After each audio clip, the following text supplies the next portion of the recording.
Kisah Nabi Sulaiman, Solomon, adalah salah satu narasi yang paling menarik dalam tradisi Islam, Yahudi, dan Kristen. Dalam Islam, Nabi Sulaiman dianggap sebagai salah satu nabi dan rasul yang diberi keistimewaan oleh Allah.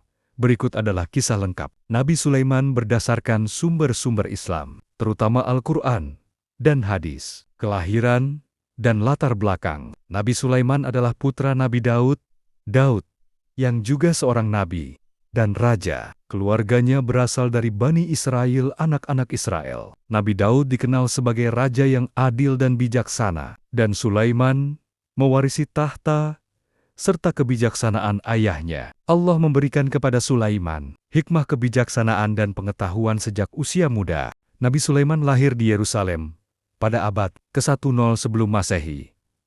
Ia merupakan putra dari Nabi Daud, yang juga seorang nabi dan raja. Sejak kecil, Nabi Sulaiman telah menunjukkan tanda-tanda kecerdasan dan kesalehan. Ia sering mendampingi ayahnya dalam sidang pengadilan dan memberikan nasihat yang bijaksana. Dalam salah satu kisahnya, Nabi Sulaiman diminta untuk menyelesaikan perselisihan antara seorang pemilik kebun dan seorang pemilik kambing. Pemilik kebun menuduh pemilik kambing telah merusak kebunnya. Pemilik kambing membantah dan mengatakan bahwa kambingnya hanya makan rumput di luar kebun. Nabi Sulaiman kemudian memanggil semut yang ada di kebun. Semut itu berkata, "Wahai Sulaiman, tolonglah kami. Pemilik kambing telah merusak kebun kami." Nabi Sulaiman kemudian memutuskan bahwa pemilik kambing harus membayar ganti rugi kepada pemilik kebun. Kisah ini menunjukkan bahwa Nabi Sulaiman memiliki kecerdasan dan kebijaksanaan yang luar biasa. Ia dapat menyelesaikan masalah yang sulit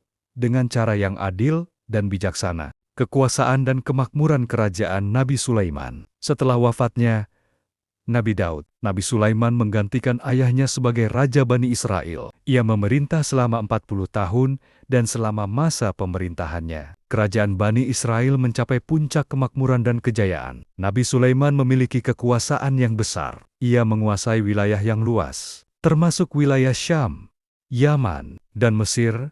Ia juga memiliki kekuatan militer yang tangguh, sehingga dapat menjaga keamanan dan kedamaian kerajaannya. Nabi Sulaiman juga dikenal sebagai raja yang bijaksana dan adil. Ia menerapkan hukum-hukum Allah dalam pemerintahannya dan selalu mengutamakan kepentingan rakyat. Ia juga memperhatikan kesejahteraan rakyatnya, sehingga rakyatnya hidup makmur dan bahagia. Nabi Sulaiman juga seorang pemimpin yang visioner. Ia membangun Baitul Maqdis, Masjid Al-Aqsa, sebagai pusat peribadatan dan simbol kejayaan kerajaannya. Ia juga mengembangkan perdagangan dan ekonomi, sehingga kerajaan Bani Israel menjadi salah satu kerajaan terkaya dan terkuat di dunia pada masa itu.